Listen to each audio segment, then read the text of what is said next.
Ni espero ni quiero que se dé crédito a la historia más extraordinaria y, sin embargo, más familiar, que voy a referir. Tratándose de un caso en el que mis sentidos se niegan a aceptar su propio testimonio, yo habría de estar realmente loco si así lo creyera. No obstante, no estoy loco y, con toda seguridad, no sueño. Pero mañana puedo morir y quisiera aliviar hoy mi espíritu.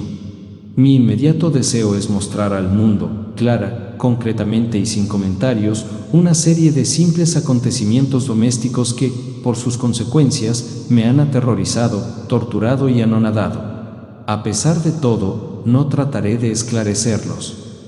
A mí casi no me han producido otro sentimiento que el de horror, pero a muchas personas les parecerán menos terribles que insólitos. Tal vez más tarde haya una inteligencia que reduzca mi fantasma al estado de lugar común. Alguna inteligencia más serena, más lógica y mucho menos excitable que la mía, encontrará tan solo en las circunstancias que relato con terror una serie normal de causas y de efectos naturalísimos. La docilidad y humanidad de mi carácter sorprendieron desde mi infancia. Tan notable era la ternura de mi corazón, que había hecho de mí el juguete de mis amigos. Sentía una auténtica pasión por los animales, y mis padres me permitieron poseer una gran variedad de favoritos. Casi todo el tiempo lo pasaba con ellos, y nunca me consideraba tan feliz como cuando les daba de comer o los acariciaba. Con los años aumentó esta particularidad de mi carácter, y cuando fui hombre hice de ella una de mis principales fuentes de goce. Aquellos que han profesado afecto a un perro fiel y sagaz no requieren la explicación de la naturaleza o intensidad de los goces que eso puede producir. En el amor desinteresado de un animal, en el sacrificio de sí mismo, hay algo que llega directamente al corazón del que con frecuencia ha tenido ocasión de comprobar la amistad mezquina y la frágil fidelidad del hombre natural. Me casé joven. Tuve la suerte de descubrir en mi mujer una disposición semejante a la mía. Habiéndose dado cuenta de mi gusto por estos favoritos domésticos, no perdió ocasión alguna de proporcionármelos de la especie más agradable. Tuvimos pájaros, un pez de color de oro, un magnífico perro, conejos, un mono pequeño y un gato. Era este último animal muy fuerte y bello, completamente negro y de una sagacidad maravillosa. Mi mujer, que era, en el fondo, algo supersticiosa, hablando de su inteligencia, aludía frecuentemente a la antigua creencia popular que consideraba a todos los gatos negros como brujas disimuladas. No quiere esto decir que hablara siempre en serio sobre este particular, y lo consigno sencillamente porque lo recuerdo. Plutón, se llamaba así el gato, era mi predilecto amigo. Solo yo le daba de comer, y a donde quiera que fuese me seguía por la casa. Incluso me costaba trabajo impedirle que me fuera siguiendo por las calles. Nuestra amistad subsistió así algunos años, durante los cuales mi carácter y mi temperamento, me sonroja confesarlo, por causa del demonio de la intemperancia, sufrió una alteración radicalmente funesta. De día en día me hice más taciturno, más irritable, más indiferente a los sentimientos ajenos. Empleé con mi mujer un lenguaje brutal, y con el tiempo la afligí incluso con violencias personales. Naturalmente, mi pobre favorito debió de notar el cambio de mi carácter. No solamente no les hacía caso alguno, sino que los maltrataba. Sin embargo, por lo que se refiere a Plutón, aún despertaba en mí la consideración suficiente para no pegarle. En cambio, no sentía ningún escrúpulo en maltratar a los conejos, al mono e incluso al perro, cuando, por casualidad o afecto, se cruzaban en mi camino. Pero iba secuestrándome mi mal, porque, ¿qué mal admite una comparación con el alcohol? Andando el tiempo, el mismo Plutón, que envejecía y, naturalmente, se hacía un poco huraño, comenzó a conocer los efectos de mi perverso carácter. Una noche, en ocasión de regresar a casa completamente ebrio, de vuelta de uno de mis frecuentes escondrijos del barrio, me pareció que el gato evitaba mi presencia. Lo cogí, pero él, horrorizado por mi violenta actitud, me hizo en la mano, con los dientes, una leve herida. De mí se apoderó repentinamente un furor demoníaco. En aquel instante dejé de conocerme. Pareció como si, de pronto, mi alma original hubiese abandonado mi cuerpo, y una ruindad superdemoníaca, saturada de ginebra, se filtró en cada una de las fibras de mi ser. Del bolsillo de mi chaleco saqué un cortaplumas, lo abrí, cogí al pobre animal por la garganta y, deliberadamente, le vacié un ojo. Me cubre el rubor, me abraza, me estremezco al escribir esta abominable atrocidad. Cuando, al amanecer, hube recuperado la razón, cuando se hubieron disipado los vapores de mi crápula nocturna, experimenté un sentimiento mitad horror, mitad remordimiento, por el crimen que había cometido. Pero, todo lo más, era un débil y equívoco sentimiento, y el alma no sufrió sus acometidas. Volví a sumirme en los excesos, y no tardé en ahogar en el vino todo el recuerdo de mi acción. Curó entre tanto el gato lentamente. La órbita del ojo perdido presentaba, es cierto, un aspecto espantoso. Pero después, con el tiempo, no pareció que se daba cuenta de ello. Según su costumbre, iba y venía por la casa, pero, como debí suponerlo, en cuanto veía que me aproximaba a él, huía aterrorizado. Me quedaba aún lo bastante de mi antiguo corazón para que me afligiera aquella manifiesta antipatía en una criatura que tanto me había amado anteriormente. Pero este sentimiento no tardó en ser desalojado por la irritación. Como para mi caída final e irrevocable, brotó entonces el espíritu de perversidad, espíritu del que la filosofía no se cuida ni poco ni mucho. No obstante, tan seguro como que existe mi alma, creo que la perversidad es uno de los primitivos impulsos del corazón humano, una de esas indivisibles primeras facultades o sentimientos que dirigen el carácter del hombre. ¿Quién no se ha sorprendido numerosas veces cometiendo una acción necia o vil, por la única razón de que sabía que no debía cometerla? ¿No tenemos una constante inclinación, pese a lo excelente de nuestro juicio, a violar lo que es la ley, simplemente porque comprendemos que es la ley? Digo que este espíritu de perversidad hubo de producir mi ruina completa. El vivo e insondable deseo del alma de atormentarse a sí misma, de violentar su propia naturaleza, de hacer el mal por amor al mal, me impulsaba a continuar y últimamente a llevar a efecto el suplicio que había infligido al inofensivo animal. Una mañana, a sangre fría, ceñí un nudo corredizo en torno a su cuello y lo ahorqué de la rama de un árbol. Lo ahorqué con mis ojos llenos de lágrimas, con el corazón desbordante del más amargo remordimiento. Lo ahorqué porque sabía que él me había amado, y porque reconocía que no me había dado motivo alguno para encolerizarme con él. Lo ahorqué porque sabía que al hacerlo cometía un pecado mortal que comprometía a mi alma inmortal, hasta el punto de colocarla, si esto fuera posible, lejos incluso de la misericordia infinita del muy terrible y misericordioso Dios. En la noche siguiente al día en que fue cometida una acción tan cruel, me despertó del sueño el grito de fuego. Ardían las cortinas de mi lecho. La casa era una gran hoguera. No sin grandes dificultades, mi mujer, un criado y yo logramos escapar del incendio. La destrucción fue total. Quedé arruinado y me entregué desde entonces a la desesperación. No intento establecer relación alguna entre causa y efecto con respecto a la atrocidad y el desastre. Estoy por encima de tal debilidad. Pero me limito a dar cuenta de una cadena de hechos y no quiero omitir el menor eslabón. Visité las ruinas el día siguiente al del incendio. Excepto una, todas las paredes se habían derrumbado. Esta sola excepción la constituía un delgado tabique interior, situado casi en la mitad de la casa, contra el que se apoyaba la cabecera de mi lecho. Allí la fábrica había resistido en gran parte a la acción del fuego, hecho que atribuía a haber sido renovada recientemente. En torno a aquella pared se congregaba la multitud, y numerosas personas examinaban una parte del muro con atención viva y minuciosa. Excitaron mi curiosidad las palabras extraño, singular y otras expresiones parecidas. Me acerqué y vi, a modo de un bajorrelieve esculpido sobre la blanca superficie, la figura de un gigantesco gato. La imagen estaba copiada con una exactitud realmente maravillosa. Rodeaba el cuello del animal una cuerda. Apenas hube visto esta aparición, porque yo no podía considerar aquello más que como una aparición, mi asombro y mi terror fueron extraordinarios. Por fin vino en mi amparo la reflexión. Recordaba que el gato había sido ahorcado en un jardín contiguo a la casa.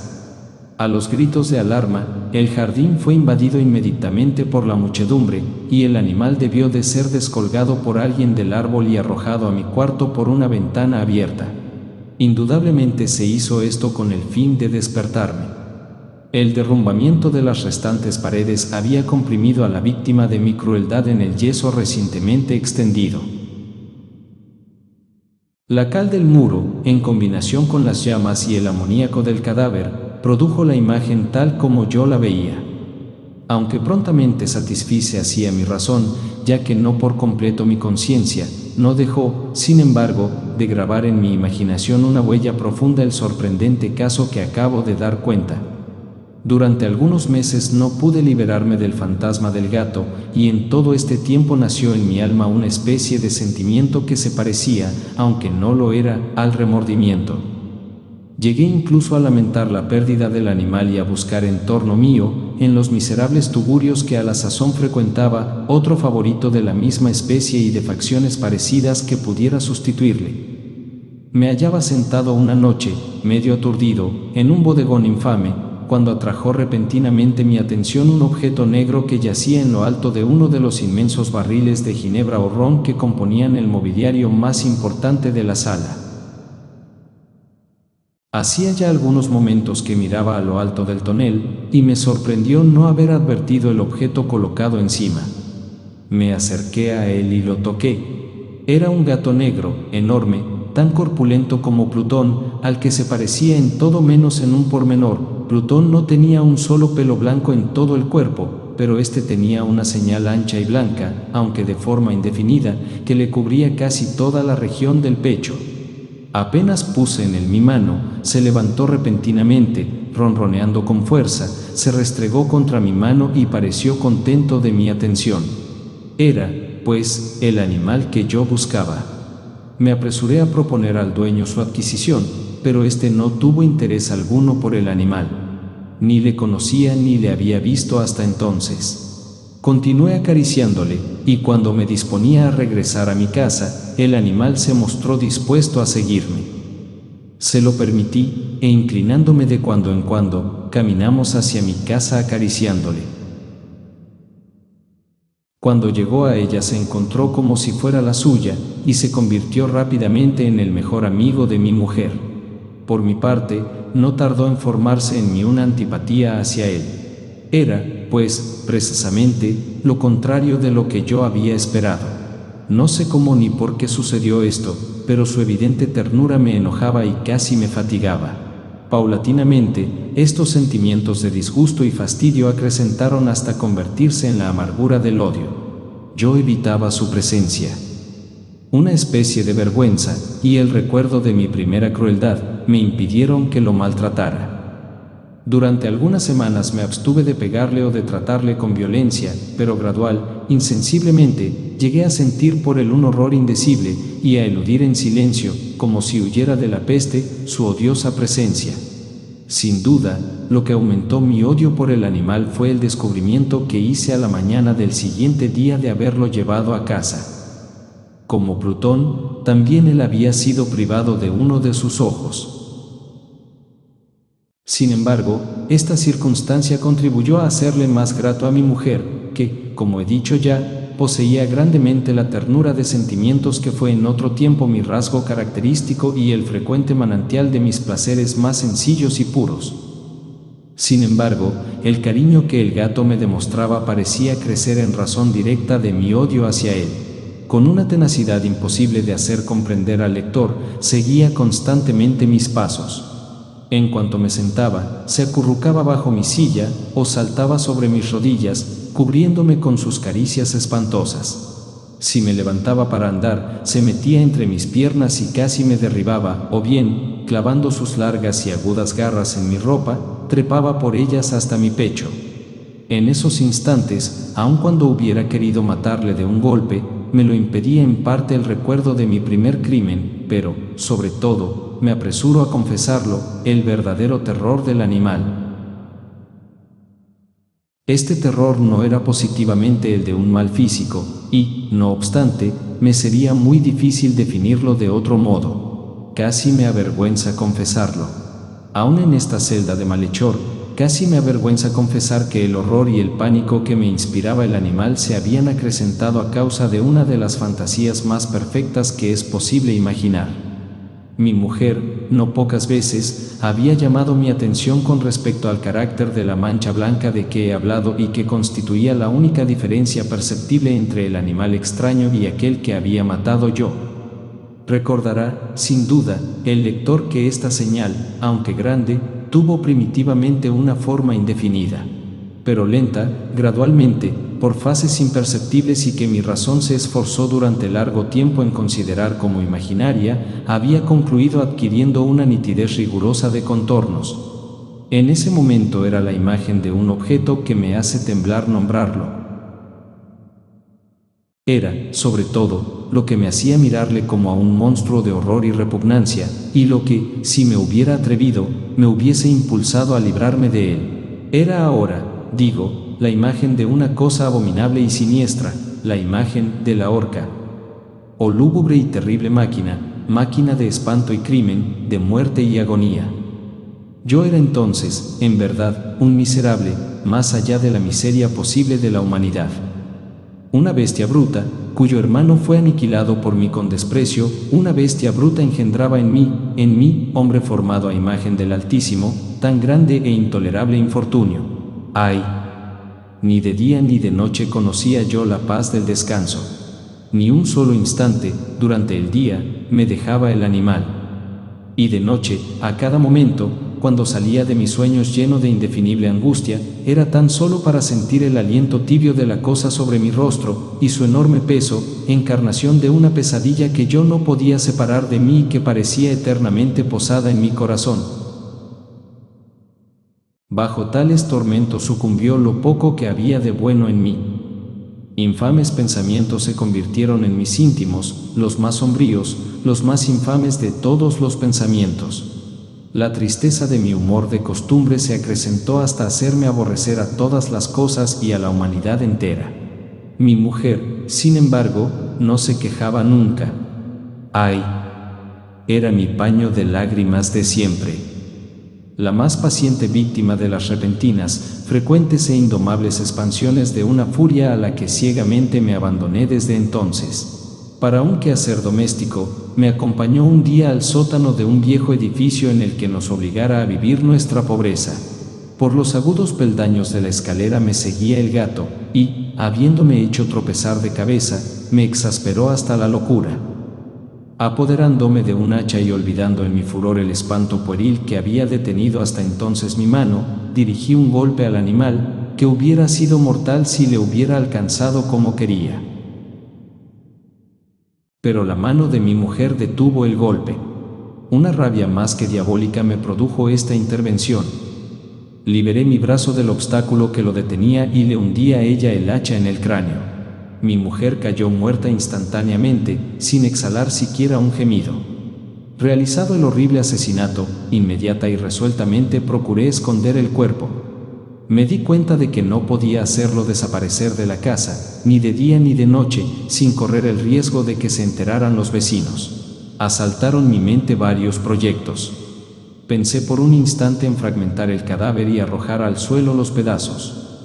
Resolví después cavar una fosa en el piso de la cueva. Luego pensé arrojarlo al pozo del jardín. Cambié la idea y decidí embalarlo en un cajón, como una mercancía, en la forma de costumbre, y encargar a un mandadero que se lo llevase de casa. Pero, por último, me detuve ante un proyecto que consideré el más factible. Me decidí a emparedarlo en el sótano, como se dice que hacían en la Edad Media los monjes con sus víctimas.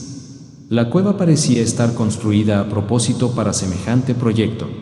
Los muros no estaban levantados con el cuidado de costumbre, y no hacía mucho tiempo habían sido cubiertos en toda su extensión por una capa de yeso que no dejó endurecer la humedad. Por otra parte, había un saliente en uno de los muros, producido por una chimenea artificial o especie de hogar que quedó luego tapado y dispuesto de la misma forma que el resto del sótano. No dudé que me sería fácil quitar los ladrillos de aquel sitio, colocar el cadáver y emparedarlo del mismo modo, de forma que ninguna mirada pudiese descubrir nada sospechoso. No me engañó mi cálculo.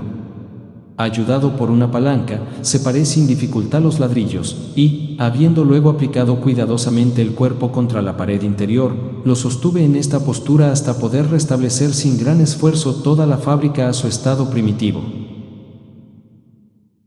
Con todas las precauciones imaginables, me procuré una argamasa de cal y arena, preparé una capa que no podía distinguirse de la primitiva y cubrí escrupulosamente con ella el nuevo tabique. Cuando terminé, vi que todo había resultado perfecto. La pared no presentaba la más leve señal de arreglo. Con el mayor cuidado barrí el suelo y recogí los escombros, miré triunfalmente en torno mío y me dije, por lo menos, aquí, mi trabajo no ha sido infructuoso. Mi primera idea, entonces, fue buscar al animal que había sido el causante de tan tremenda desgracia, porque, al fin, había resuelto matarlo. Si en aquel momento hubiera podido encontrarle, nada hubiese evitado su destino. Pero parecía que el artificioso animal, ante la violencia de mi cólera, habíase alarmado y procuraba no presentarse ante mí, desafiando mi mal humor. Imposible describir o imaginar la intensa, la apacible sensación de alivio que trajo a mi corazón la ausencia de la detestable criatura. En toda la noche no se presentó, y esta fue la primera que gocé desde su entrada en la casa, durmiendo tranquila y profundamente. Sí, dormí con el peso de aquel asesinato en mi alma. Transcurrieron el segundo y el tercer día. Mi verdugo no vino, sin embargo. Como un hombre libre, respiré una vez más. En su terror, el monstruo había abandonado para siempre aquellos lugares. Ya no volvería a verle nunca. Mi dicha era infinita. Me inquietaba muy poco la criminalidad de mi tenebrosa acción. Se hincó una especie de sumario que apuró poco las averiguaciones. También se dispuso un reconocimiento, pero, naturalmente, nada podía descubrirse. Yo daba por asegurada mi felicidad futura.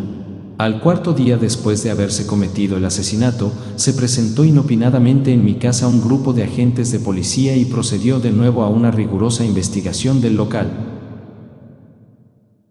Como el de un hombre que reposa en la inocencia, mi corazón latía pacíficamente. Recorrí el sótano de punta a punta, crucé los brazos sobre el pecho y me pasé indiferente de un lado a otro.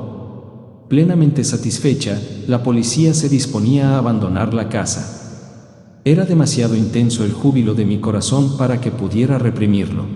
Sentía la viva necesidad de decir una palabra tan solo, a modo de triunfo, y hacer doblemente evidente su convicción con respecto a mi inocencia. Señores, dije, por último, cuando los agentes subían la escalera, es para mí una gran satisfacción haber desvanecido sus sospechas. Deseo a todos ustedes una buena salud y un poco más de cortesía. Dicho sea de paso, señores, tienen ustedes aquí una casa muy bien construida. Apenas sabía lo que hablaba, en mi furioso deseo de decir algo con aire deliberado. Puedo asegurar que esta es una casa excelentemente construida. Estos muros. ¿Se van ustedes, señores? Estos muros están construidos con una gran solidez. Entonces, por una fanfarronada frenética, golpeé con fuerza, con un bastón que tenía en la mano en ese momento, precisamente sobre la pared del tabique tras el cual yacía la esposa de mi corazón. ¡Ah! Que por lo menos Dios me proteja y me libre de las garras del archidemonio. Apenas se hubo hundido en el silencio el eco de mis golpes, me respondió una voz desde el fondo de la tumba. Era primero una queja, velada y entrecortada como el sollozo de un niño. Después, enseguida, se hinchó en un grito prolongado, sonoro y continuo, completamente anormal e inhumano. Un alarido, un aullido mitad horror, mitad triunfo, como solamente puede brotar del infierno, horrible armonía que surgiera al unísono de las gargantas de los condenados en sus torturas y de los demonios que gozaban en la condenación. Sería una locura expresaros mis pensamientos. Me sentí desfallecer y, tambaleándome, caí contra la pared opuesta. Durante un instante se detuvieron en los escalones los agentes. El terror los había dejado atónitos. Un momento después, 12 brazos robustos atacaron la pared, que cayó a tierra de un golpe. El cadáver, muy desfigurado ya y cubierto de sangre coagulada, apareció, rígido, a los ojos de los circunstantes. Sobre su cabeza, con las rojas fauces dilatadas y llameando el único ojo, se posaba el odioso animal cuya astucia me llevó al asesinato y cuya reveladora voz me entregaba al verdugo. Yo había emparedado al monstruo en la tumba.